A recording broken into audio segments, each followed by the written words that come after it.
The wind hit different at 8,000 feet. John McAllister learned that his first winter in the Wind River Valley in 1846 when his canvas tent dropped to 15 degrees Fahrenheit, while outside was minus 20.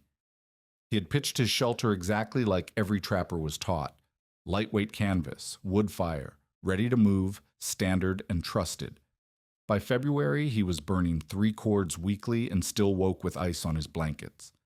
Across the high country, trappers fought the same losing battle with tents built by the book and failing by the cold. The next season, McAllister quietly dug into the earth and applied old techniques to create a shelter that stayed 52 degrees while neighbors' tents froze. Fellow trappers mocked his underground pit as over-engineered. When the worst cold snap hit minus 35, his earth shelter used 1 cord, while tent camps burned 4 and lost men to frostbite. What did he understand about ground temperature that every other mountain man was missing? The upper reaches of the Rockies in the winter of 1846 to 1847 offered no mercy to men who guessed wrong about shelter. McAllister's camp sat on an exposed ridgeline at 8,000 feet, where bitter north winds drove snow 3 to 4 feet deep, and winter lows regularly hit minus 20 degrees Fahrenheit. Here, 3 separate trapping outfits would learn the hard limits of accepted frontier wisdom. The standard method among mountain trappers had evolved for good reasons. Canvas tents or lightweight log lean-tos could be erected in under 2 hours. A small wood fire, layered buckskins, and buffalo robes had kept generations of fur hunters alive while following game across seasonal ranges. Speed and mobility ruled everything. Permanency meant death when beaver streams played out or hostile tribes moved through. The fur company manuals reinforced this doctrine. Keep moving, don't build heavy houses, maintain your fire, and you'll survive the cold. But that winter, the method failed catastrophically.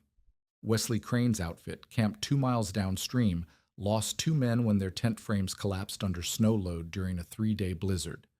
The canvas walls had been buffeted so violently by 40-mile-per-hour winds that interior temperatures plunged to 10 degrees Fahrenheit while the men burned through 5 cords trying to stay alive. One trapper suffered severe frostbite on both feet. Another developed pneumonia from sleeping in wet clothes that froze against the tent walls. Samuel Lewis's camp, positioned on the south face of the valley, fared little better. 2 of his men abandoned their posts after their lean-to shelter repeatedly filled with snow, driven through gaps in the log construction. Their pelts froze solid and became too brittle to process, costing them weeks of income. A third outfit, led by a veteran named Harrison Webb, recorded interior temperatures of 15 degrees Fahrenheit on the Sioux, coldest nights despite burning 3 cords of wood per day per tent.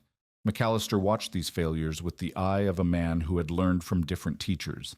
His Irish immigrant family had settled first in the eastern woodlands where he'd worked as a logging foreman, cutting timber for cabin construction, and learning how embedded foundations resisted frost heave. More importantly, he'd spent 3 summers among the Shoshone on the high plains, observing how their winter hunting parties built semi-subterranean lodges that stayed comfortable in bitter cold. The Shoshone elder called Big Pine had shown him scraped-out depressions lined with sagebrush and roofed low to the ground, shelters that used the Earth's stable temperature to sustain warmth through the worst weather. From his logging experience, McAllister understood that ground below the frost line maintained roughly 50 to 55 degrees Fahrenheit, even when surface temperatures dropped to minus 30. From the Shoshone, he'd learned that wind was the true killer. Stop the air movement and body heat could maintain comfort in a small, insulated space. The standard tent method fought both principles, exposing maximum surface area to wind while relying entirely on external heat from wood fires. When McAllister proposed digging a sleeping pit below snow level, the reaction from fellow trappers was swift and harsh. "You're over-engineering it," Crane told him during a supply run to the trading post. "We're frontier men, not house builders.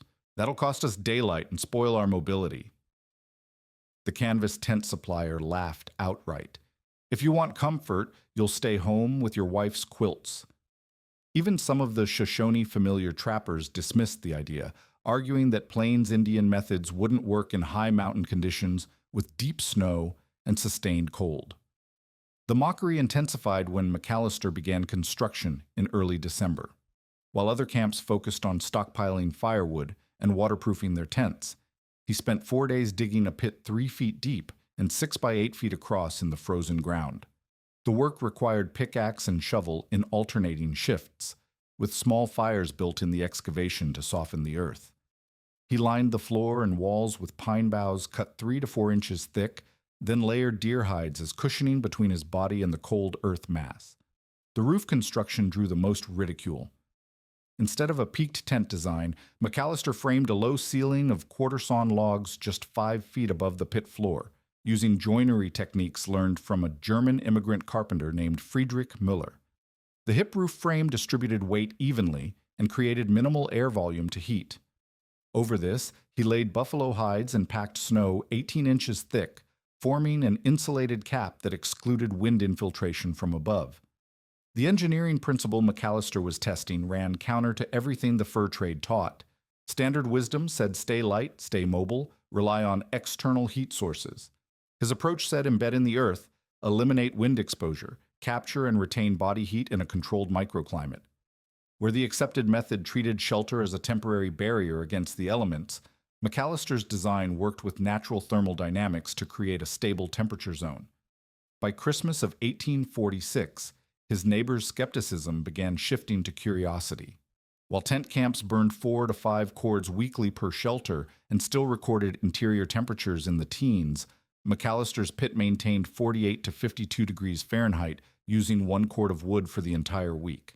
He slept 8 hours without interruption, while tent dwellers woke every 2 hours to stoke fires. More telling, he trapped successfully through January, while exposure-weakened neighbors lost productive days to cold-related injuries and equipment problems. The conflict between mobility, first frontier doctrine, and earth-anchored thermal engineering would soon face its ultimate test. But even in these early weeks, McAllister's quiet rebellion against accepted wisdom was generating measurable results that other trappers could no longer ignore. His underground sleeping pit represented more than just shelter. It embodied a fundamental challenge to how frontier men understood survival in extreme cold. The success of McAllister's initial pit design revealed new problems that standard tent wisdom had never encountered. By late December, after 2 weeks of sustained -20-degree nights, he discovered that ground contact still transmitted dangerous amounts of cold through his hide and pine bough layers. Despite the pit's superior performance, he woke some mornings with numbness in his legs where they had pressed against the earthside walls. The pine boughs, while effective as cushioning, compressed under his weight and lost insulation value after repeated use. More critically, moisture from his breath and body heat was condensing on the pit walls and freezing into ice sheets that actually conducted cold more efficiently than bare earth. These observations forced McAllister to understand ground thermal dynamics at a level no frontier trapper had previously needed. The Shoshone elder big pine had taught him that earth below the frost line stayed stable, but McAllister now realized that stability meant 50 degrees Fahrenheit, not warm. Direct contact with 50-degree mass still drained body heat faster than his metabolism could replace it. The traditional buffalo robe and blanket approach treated the ground as something to lie on. McAllister needed to create a complete thermal break between his body and the earth mass surrounding him on 5 sides. Working with knowledge gained from Friedrich Müller, the German joiner who understood alpine construction, McAllister began experimenting with layered insulation systems.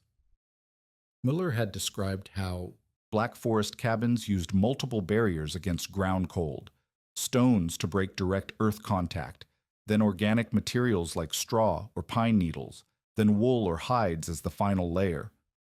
The principle was thermal stratification, with each layer serving a specific function in the heat transfer chain.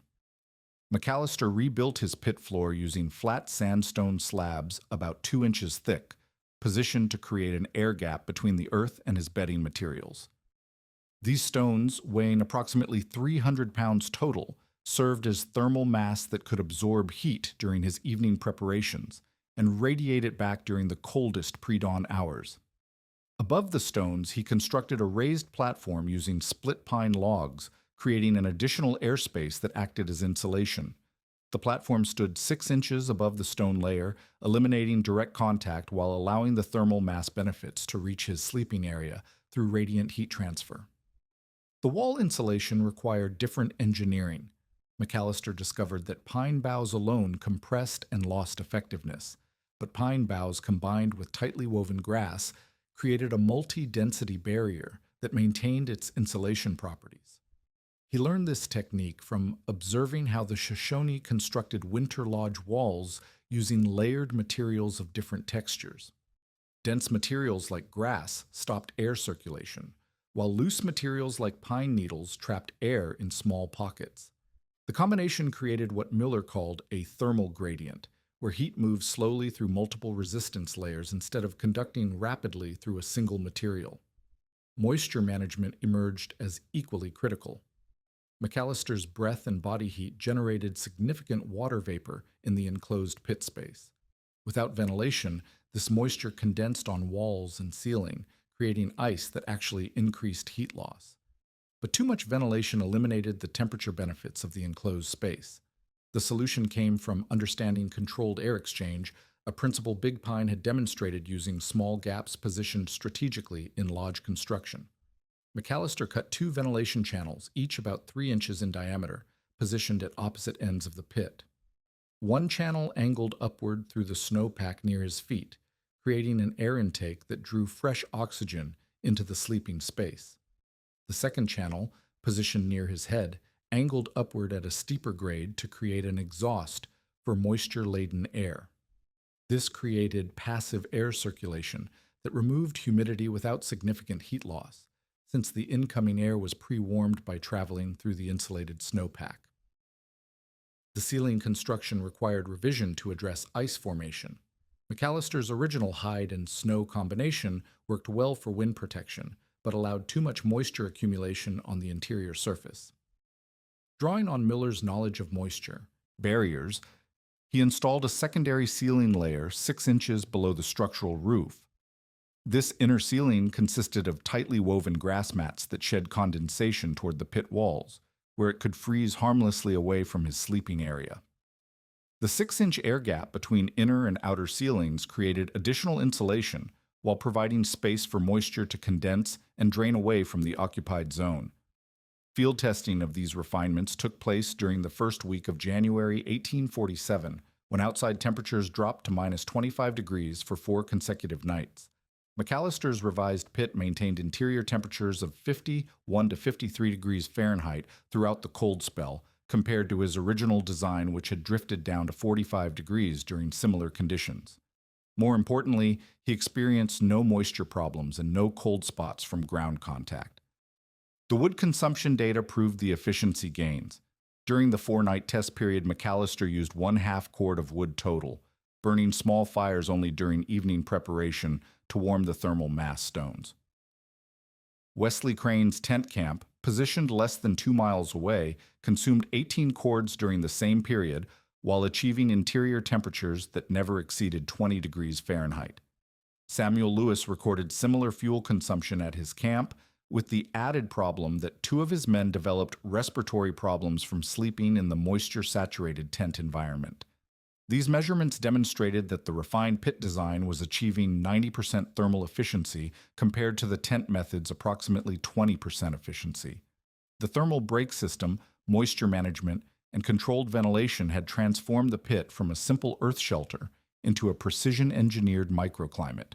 McAllister's innovations were creating measurable survival advantages that extended beyond comfort to include fuel conservation, health protection, and sustained productivity in extreme conditions.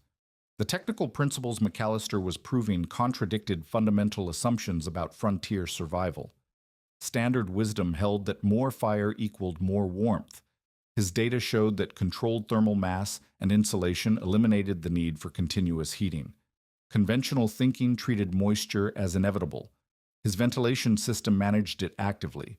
Most significantly, accepted practice assumed that comfort required choosing between mobility and survival, while McAllister's engineered approach delivered both superior performance and practical functionality for extended winter operations. The winter of 1883 brought a different challenge to Pine Ridge. erratic temperature swings that tested building envelopes as severely as steady cold. January temperatures fluctuated between 10 below zero and 20 above within single-week periods, while March delivered alternating freeze-thaw cycles that caused log walls to expand and contract repeatedly. Sam observed that his efficient hearth design solved the combustion problem, but revealed secondary issues that conventional wisdom had masked with wasteful fuel consumption. The settlement's log construction method followed standard frontier practice: horizontal logs notched and stacked with clay and moss chinking between courses.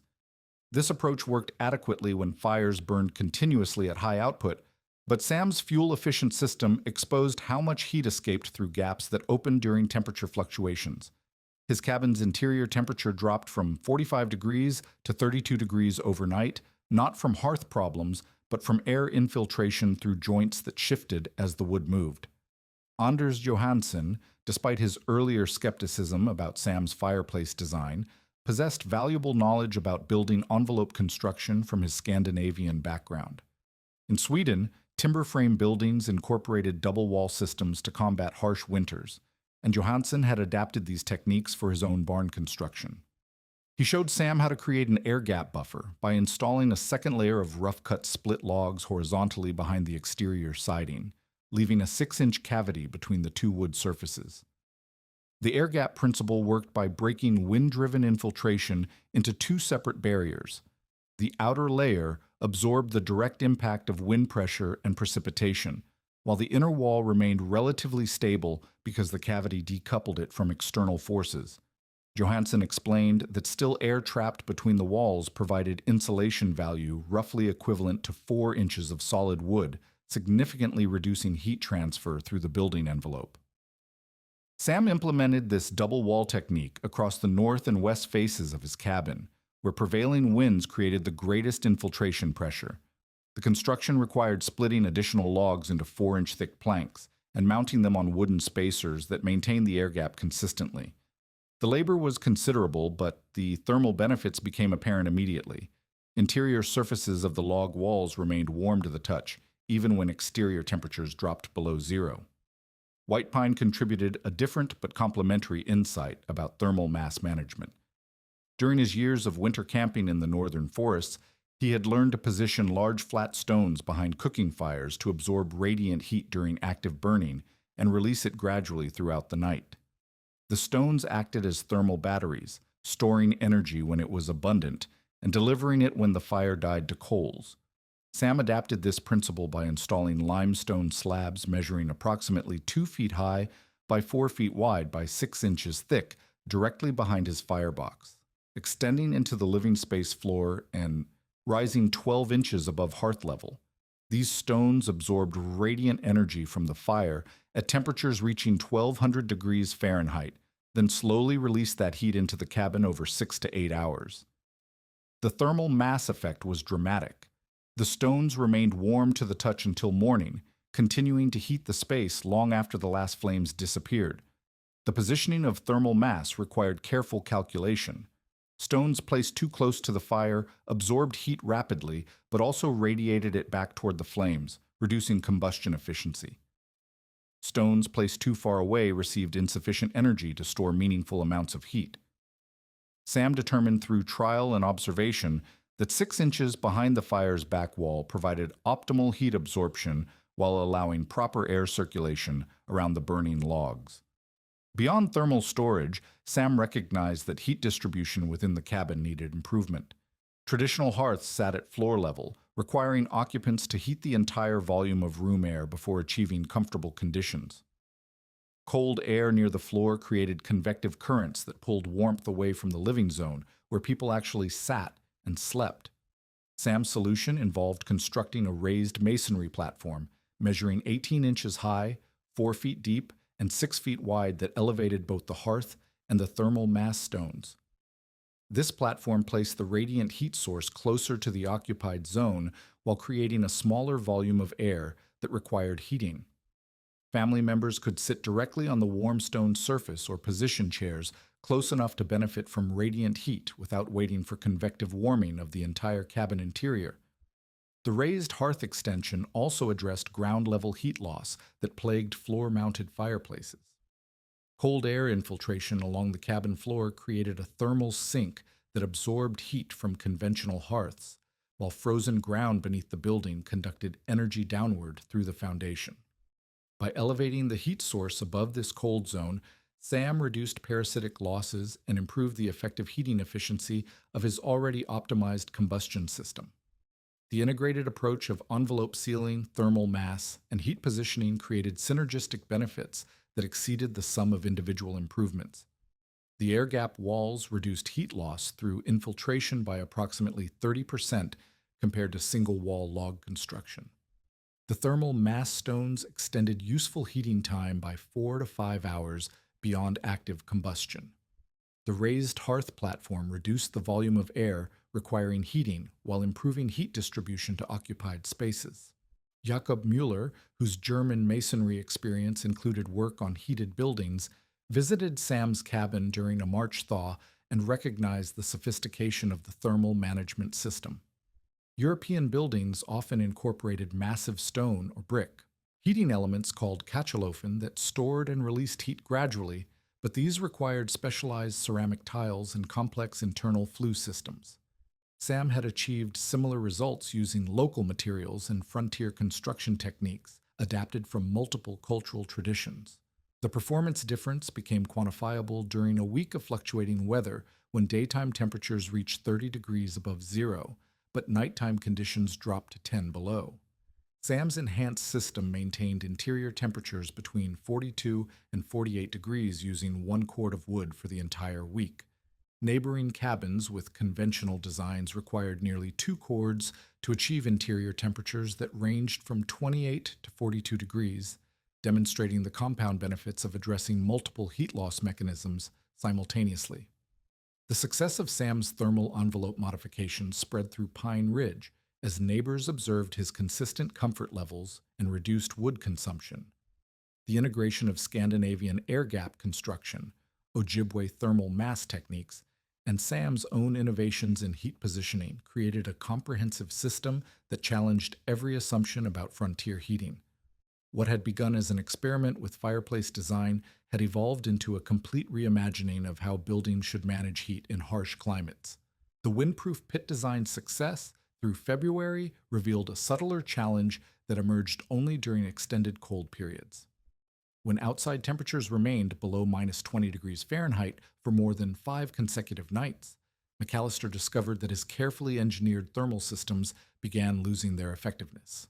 Despite perfect wind exclusion and moisture control, the pit's interior temperature gradually drifted downward from 52 degrees to 45 degrees over the course of a week-long cold snap in mid-February. His body heat alone, even captured efficiently by the enclosed design, could not maintain comfortable temperatures when the differential between interior and exterior reached 70 degrees Fahrenheit. This phenomenon puzzled McAllister because it contradicted his understanding of thermal equilibrium. The pit's insulation systems prevented heat loss, and his ventilation controlled moisture without sacrificing warmth, yet the gradual temperature decline suggested that heat was still bleeding away faster than his metabolism could replace it. The answer came from observing how the stone thermal mass he had installed was actually working against him during prolonged cold spells. The sandstone slabs that had performed well during shorter cold periods were now acting as heat sinks rather than heat sources. During extended sub-zero conditions, the stones gradually cooled toward the temperature of the surrounding earth mass. Once their temperature dropped below his body temperature, they began drawing heat away from his sleeping area rather than contributing thermal stability. McAllister realized he needed to reverse this process by actively charging the thermal mass with external heat, then using that stored energy to supplement his body heat throughout the night. The solution required understanding heat storage and release patterns that no frontier trapper had previously needed to master. McAllister drew inspiration from conversations with a Finnish Sami trapper named Olsen, who had described how northern European hunters used heated stones in their winter shelters. Olsen explained that thermal mass worked on a charging and discharging cycle. Stones absorbed large amounts of heat when exposed to fire, then released that energy slowly over many hours. The key was timing the charging period to maximize heat release during the coldest pre-dawn hours when body heat production was lowest. McAllister redesigned his thermal mass system around this principle. He repositioned the sandstone slabs to create a centralized heating zone beneath his sleeping platform, with the stones arranged in a pattern that maximized surface area exposure to a small fire. The platform itself required elevation to 3 height positions, 6 inches above the stones for normal sleeping, but with the ability to lower sections during the heating phase to bring his bedding materials closer to the warming stones. This adjustable configuration allowed him to capture maximum heat during the charging period, then maintain optimal distance during the heat release phase. The firing protocol demanded precise timing and fuel management. Each evening at approximately 6 o'clock, McAllister built a small ember fire directly on the stone surface, using split pine and dry aspen. The fire burned intensely for exactly 1 hour, heating the stone mass to approximately 120 degrees Fahrenheit. This temperature was hot enough to store significant thermal energy, but not so hot as to create dangerous conditions or excessive smoke in the enclosed space. After extinguishing the fire and clearing the ash, the stones continued radiating heat for the next 10 to 12 hours. Fuel consumption calculations proved the system's efficiency. The evening heating fire required approximately 1/4 cord of wood, compared to the 2 to 3 cords per night that tent campers burned trying to maintain continuous heat. More significantly, the thermal mass system provided steady overnight warming without the temperature fluctuations that characterized wood-burning approaches. While tent dwellers experienced cycles of overheating near the fire, followed by dangerous cooling when flames died down, McAllister's pit maintained consistent temperatures throughout the night. The elevated sleeping platform required engineering modifications to optimize heat transfer from the stones below. McAllister constructed a bed frame using split pine logs that allowed air circulation between the thermal mass and his bedding materials. This air gap prevented direct contact that might cause overheating while still permitting radiant heat transfer. The platform's surface consisted of tightly woven grass matting that conducted heat efficiently while providing cushioning and moisture resistance. Bedding configuration became critical for capturing and retaining the thermal mass energy. McAllister layered his sleeping materials to create a heat retention system that worked with the stone radiation. Buffalo robes formed the base layer against the platform, providing primary insulation. Above this, he placed pine bough mattresses that trapped warm air while maintaining breathability. The top layer consisted of deer hides that sealed the system while allowing moisture vapor to escape through the controlled ventilation channels he had previously installed. Field testing of the thermal mass system took place during the final week of February, when a high-pressure system locked the region into a pattern of -25 to -30 degree nights.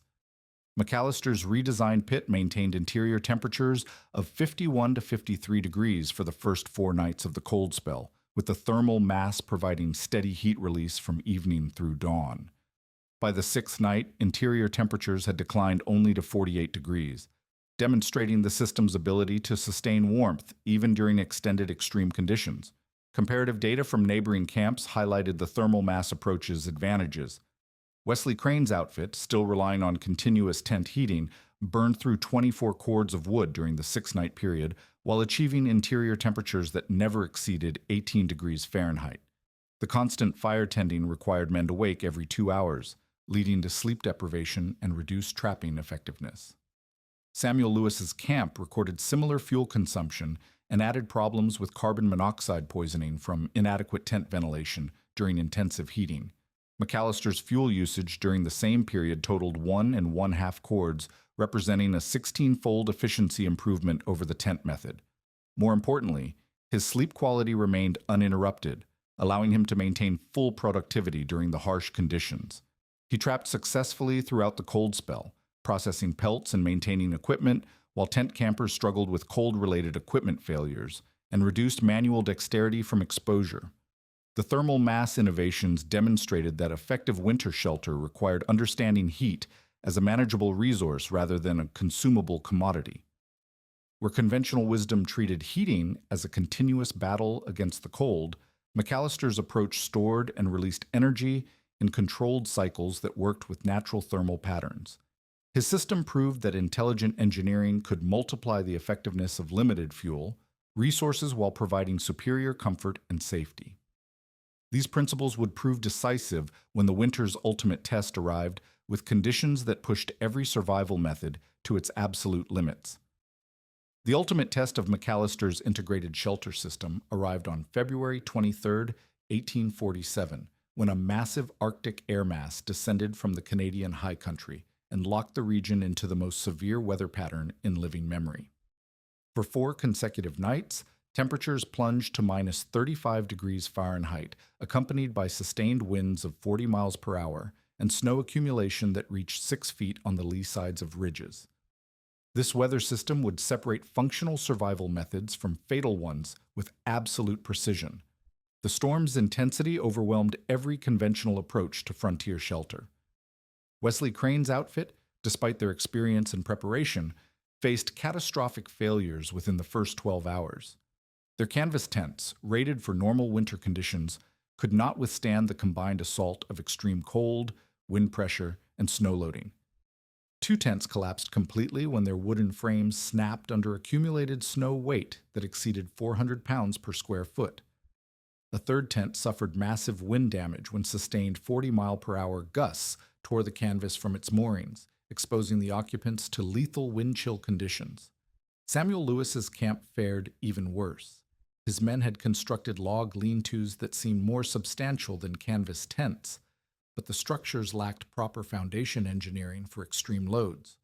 The lean-to roofs, angled at 45 degrees to shed normal snow, became collection points for wind-driven accumulation that packed snow into dense masses weighing over 600 pounds per square foot. 3 structures failed simultaneously during the storm's second night, injuring 2 men and destroying weeks' worth of trapped furs and essential supplies. The human cost of these structural failures extended far beyond property damage. In Crane's camp, 6 men suffered varying degrees of frostbite when their collapsed shelters forced them to huddle together in the one remaining tent, creating dangerous overcrowding that prevented proper insulation and heat distribution. One trapper lost feeling in both feet and developed signs of deep tissue freezing that would require amputation if medical treatment could be reached. Another man showed symptoms of hypothermia, including confusion, slurred speech, and uncontrollable shivering that indicated his core body temperature had dropped to dangerous levels. The fuel consumption crisis proved equally devastating. With their primary shelters compromised, the surviving tent occupants attempted to compensate by building massive fires that consumed wood at unprecedented rates. Lewis's camp burned through 36 cords of wood during the 4-night emergency, stripping their supply reserves and forcing men to venture into the storm to cut additional fuel. This desperate wood gathering exposed them to conditions that caused 2 cases of severe frostbite and 1 near-fatal episode when a trapper became disoriented in the blowing snow and was found unconscious 50 yards from camp after a 3-hour search. McAllister's earth shelter system performed with mechanical precision throughout the crisis. His integrated design handled every aspect of the extreme conditions without failure or significant stress. The hip roof frame distributed the massive snow loads evenly across the supporting structure, while the low profile eliminated wind pressure problems that had destroyed the tents. The packed snow insulation, rather than creating additional weight, actually reinforced the structural integrity by forming a solid shell that strengthened the entire system. Interior climate control remained stable, despite the external chaos. McAllister's pit maintained temperatures between 49 and 52 degrees Fahrenheit throughout the 4-night ordeal, powered by his thermal mass system that required only minimal wood input. His total fuel consumption for the entire emergency period was 1 1/4 cords, representing a 30-fold efficiency advantage over the conventional methods. More significantly, he experienced no structural damage, no equipment failures, and no cold-related health problems. The quantified performance differences documented the superiority of McAllister's approach with mathematical precision. Interior temperature differentials reached 87 degrees Fahrenheit between his pit and the surviving tent shelters. His fuel efficiency exceeded conventional methods by margins that defied frontier experience. Tent camps consumed between 24 and 36 cords, while achieving interior temperatures of 8 to 15 degrees. compared to his 1 1/4 cord consumption at 50-degree comfort levels. Medical outcomes provided equally stark contrasts. The tent camps recorded 8 cases of frostbite, 3 hypothermia incidents, 2 structural injuries from collapsing shelters, and 1 case of carbon monoxide poisoning from inadequate ventilation during intensive heating. McAllister suffered no injuries, maintained normal sleep cycles, and continued routine maintenance activities throughout the storm period. Economic losses from the disaster extended beyond immediate survival costs. Crane's outfit lost approximately $200 worth of furs when their storage areas were destroyed by structural collapses. Tent replacement and framework repair costs added another $60 per camp.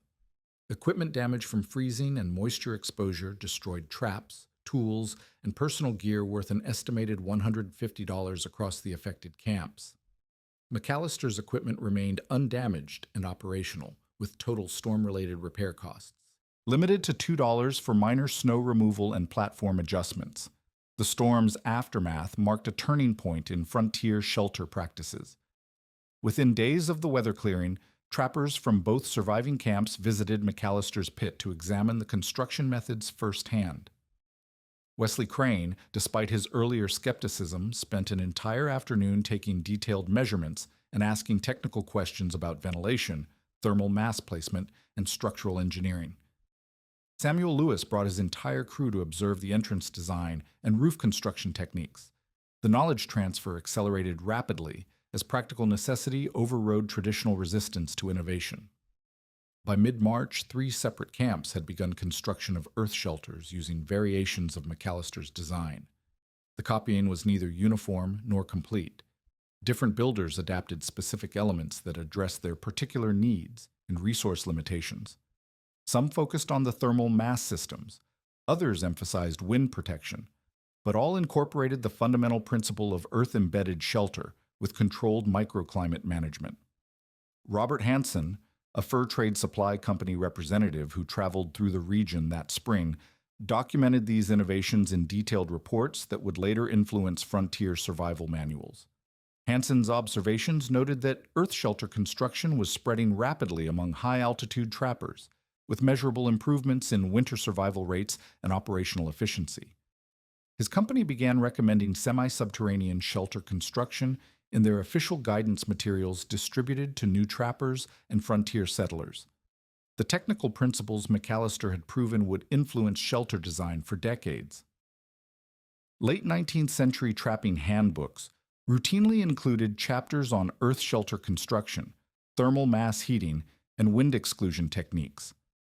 Early 20th century survival researchers studying cold weather operations referenced the thermal performance data from frontier earth shelters as evidence for underground construction advantages in extreme climates.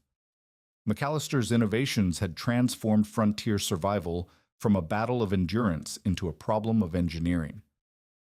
His systematic approach to shelter design proved that traditional knowledge, properly understood and applied, could overcome seemingly impossible environmental challenges while using fewer resources and providing superior safety margins compared to accepted practices.